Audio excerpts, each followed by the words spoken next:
Afternoon, folks.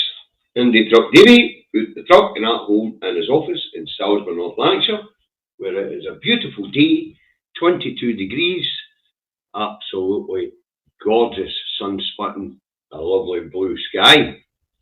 So that's the weather for Salisbury, North Lanarkshire. If you want to know what the weather's like where you are, look out your own bloody windy. What brings Davy to your screens this afternoon? Prime Minister's questions. And what were the Tory party and the Labour Party up to in Prime Minister's questions? They were playing pantomime with your children's lives. What do you mean? What do you mean by that?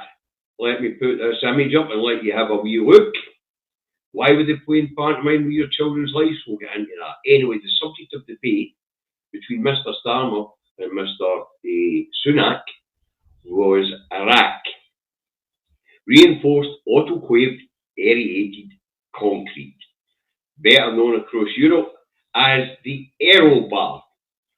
Anyway, let's stick up the image, and this is the one that lets you know it's pantomime, and then I'll give you a timeline and some facts about what I've learned over the last few days when it comes to Iraq and the Westminster administrations. Okay, so look at Mr. Starmer's smug puss there, folks. Look at it. He's smiling and he's laughing as he talks about one school crumbling after another. Now, I put out an angry video yesterday when it came to light that this was known about in 1999. So let me give you a wee timeline as I did my research, as you all know I do. Okay, in 1999, where have I put my glasses? An SMS, as you would expect from somebody who's always bloody studying. Anyway, 1999, the Standards Committee on Structural Safety, or the SCOSS, chaired at the time by distinguished chemist Jack Lewis, a crossbench peer, urged those responsible for schools with pre-1980 rack plank roofs to arrange inspection. The level of threat appeared to be low, and the report by the engineering professional body said that generally the deterioration of rack planks does not jeopardise structural safety. But it was a warning and says don't be complacent and keep up maintenance on this building. In 2002, the Standards Committee on Structural Safety had been subbed out to something called the BRE, the British Register of Engineers, or something stupid like that. Anyway, it was privatised. It became a quango, but it's still working closely with government. They issued a review on RAC, and it was rather mixed. They said the behaviour in RAC in certain areas was a wee bit less stable than in other areas, meaning in the drier areas in the south, it's a wee bit more stable than in the wetter areas in the north. As we know, it's become wetter over the last few years, so the whole of the UK RAC stuff has been deteriorating quick. Anyway, fast forward to 2010, we'll take this one down. Well, it is doing. Fast forward to 2010, and Labour were warned again. But this time they were told any of these roofs with this sort of a planking, the aero bar or a reinforced aerated concrete in them, should have their roofs replaced. So in 2010, Labour devised a programme of regeneration for these buildings and said there would be £55 billion put in place. Now, there was a list of buildings that had to be done first in the school estates, and Labour knew fine well they were in a dodgy position. There was an election coming up. They could promise the bloody sun because there was every chance they weren't going to be there. Anyway, 2011 came round and we end up with a hung parliament. Lib Dems get into bed with the Tories. Tories looked at it and went, 55 million, no chance. Anyway, the Department of Education has went forward year on year asking them to sort this situation out, as we now know from the interview given by the head civil servant at the time, and they were told bugger off. 2018 with the classroom roof fall in Kent, they had the classroom roof fall in Kent. and they still didn't take it seriously.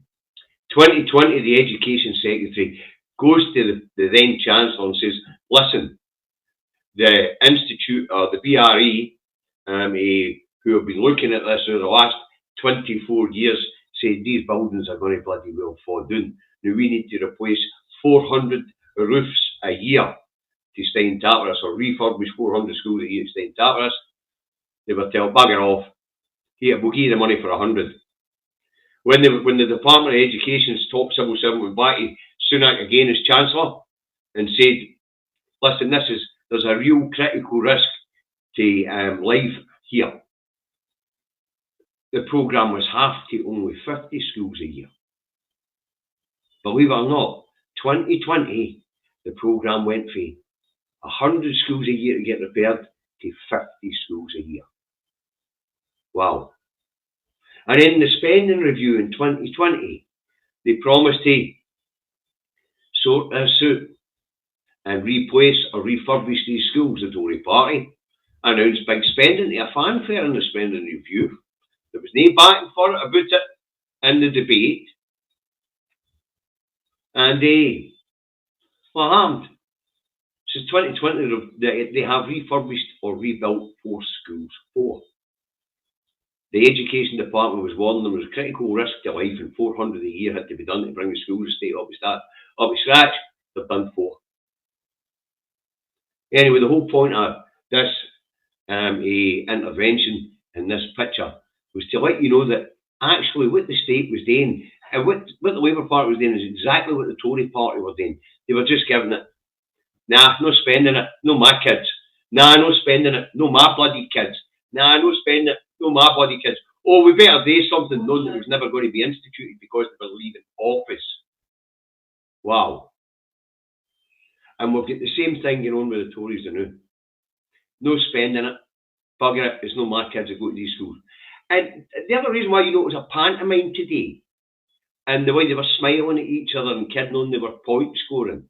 Sunak's there talking about the biggest investment in schools ever and all that. We know it's pish. But this is a guy who managed to find £3 million in his back pocket to get to his old university to guarantee that when he's finished as Prime Minister and they emigrate to America, his own daughters get into that said university. Mental. Now, of course, the SNP at PMQ, they were all business. But I sometimes wonder what's the point of the SNP at PMQs, because the final word always goes to the Prime Minister, which means it doesn't matter what Stephen Flynn's got to say. It really doesn't.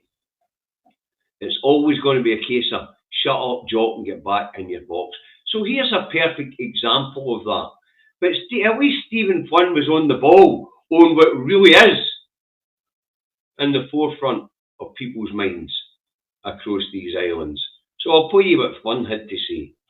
SNP Stephen Flynn.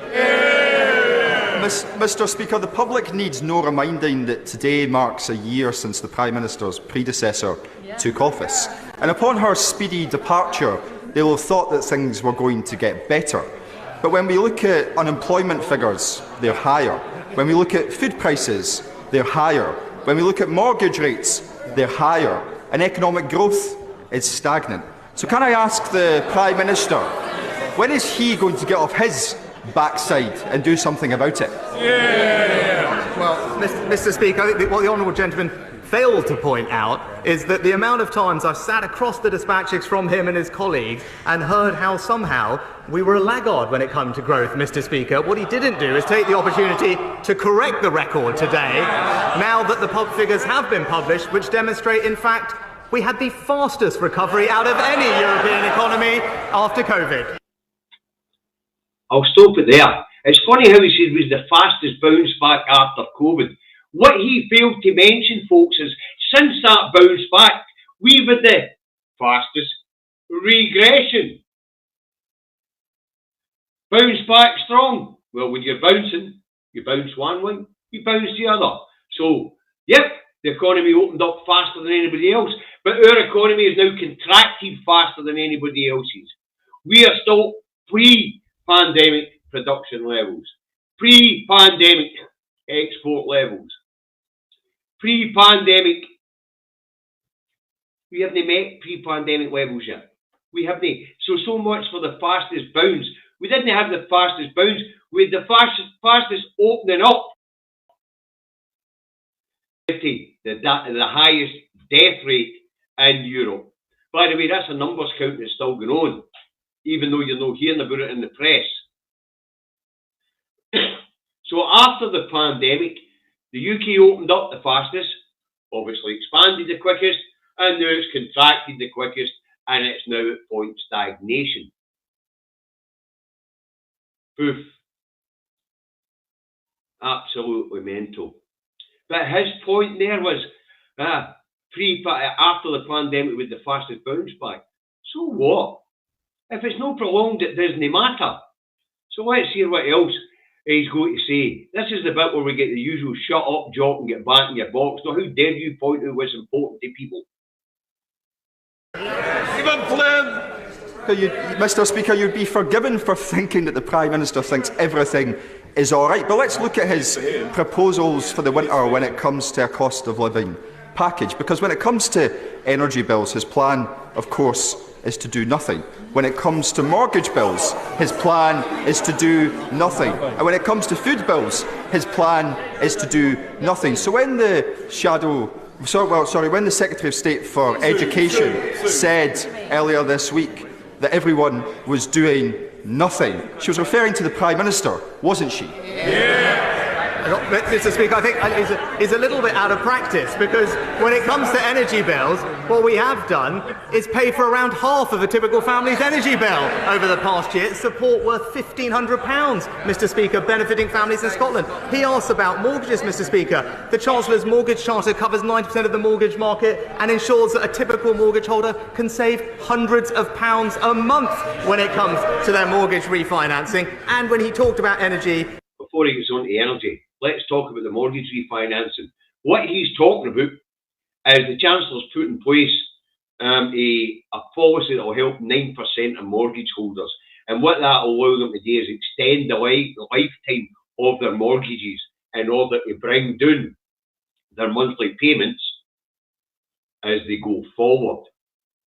So basically, the Chancellor negotiated with the banks a situation where if your mortgage becomes so much, well, let's say you've only got 10 years left in your mortgage, but it's become too much for you because of interest rates.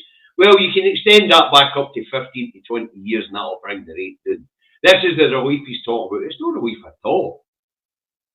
It's further enslavement, as people have to keep their nose to the grindstone and extend the life of their debts. Anyway, let's go on to the shut up, jock, get back in your box. And remember, when this bit comes up, we're in the middle of a climate emergency. Thanks to the actions of this government, we are supporting the hundreds of thousands of jobs in the Scottish oil and gas industry, securing this country's energy supply, something that he opposes. I will always do what's right for the people of Scotland, Mr. Speaker, and it's time the SNP did the same. Madam Director's just fell out laughing at that one, folks. He will do what's right for the people of Scotland. What's right for the people of the planet is to cut back on the use of greenhouse gases. What's right for the people of the planet is to stop selling the myth that electric vehicles are going to take us forward because they're more polluting than anything else. Hydrogen's a way forward as far as commercial transport and domestic transport is concerned. Wow, talk about being led down the garden path by loonies. We haven't got long to save the planet for the sake of the children and the grandchildren. And here's these spanners opening up hundreds and hundreds of new oil fields, which will take 20 years to come online. Hard to get your heat dropped through, really. But you know, they'll do what's best for Jock. Shut up, get back in your box. That's you tell, Jock.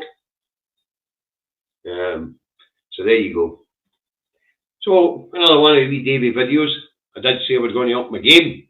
But the important point and the reason what brought me on the day was that Argy Bargy and the pantomime and the crap. I've just given you the timeline. They were made aware of it in 99 till it was low risk. That was assessed again in 2002 and said, nah, depending where the building is, you better have another look at it. In 2010, they were told, you better start replacing or refurbishing these buildings, are getting dangerous. 2018, school collapses in Kent. 2023, buildings are crumbling everywhere.